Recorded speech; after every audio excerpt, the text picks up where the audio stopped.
Fifindramonina miisa 13 tsy ara-dalàna no tratran'ny Zandarmeriam-pirenena tao Nosbe-Elville ny Alatsinainy alina lasa teo.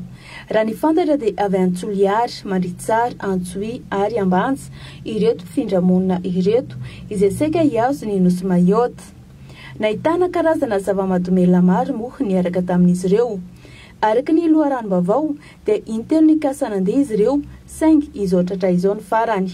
Tamin'ny Alatsinainy alina tanoany amin'ny 12 alina tanoany dia nisy sambo anankiray mpanongana clandestin tao amin'ny toerana tao hoe Mahatsinjo arrondissement administratif any Elville izy io ao anatiny districtany Nosbe. Ka mpandeha clandestin 12 io 9 amin'izy ireo ny lehilahy 12 ny vehivavy ary misy iray ny mpanongana. Dia niaraka tamindreo dia nisy solika 30 bidon izay hoentina ary toy ny ankety ka efa natao saisie ny vedette anankiray double moteur izy io ary tena haingam-pandeha satria 100 chevaux Yamaha 175 chevaux ny Suzuki izay niaraka taminy.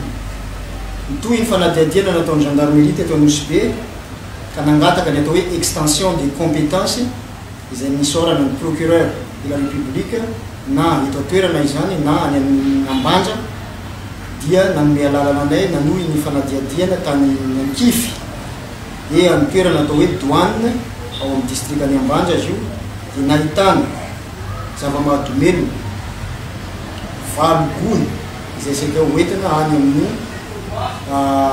Nosy Mayotte. Mbola atao koa 5 gony ny rhum sambo izay saika ampiarahana amin'ireto mpandeha antsokosoko ireto ary marihana fa efa voasambotra ny olona izay nampiatrano sy ny olona izay nametrahanareo zava-mahadomelina 9 gony ireo.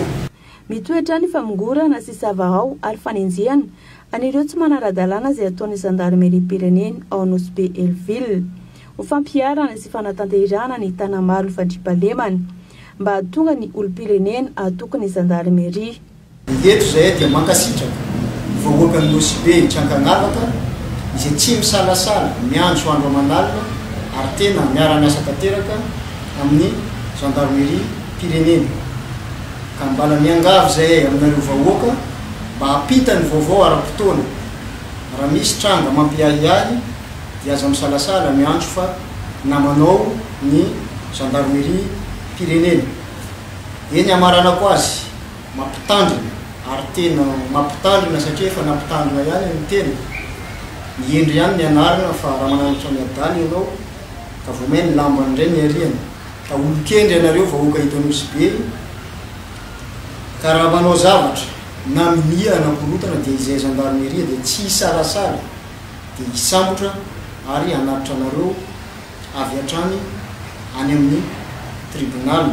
Araka izany dia miantso fiarah-miasa amin'ny pony izy ireo amin'ny fanomezam-baovao marina ary maro-potitra.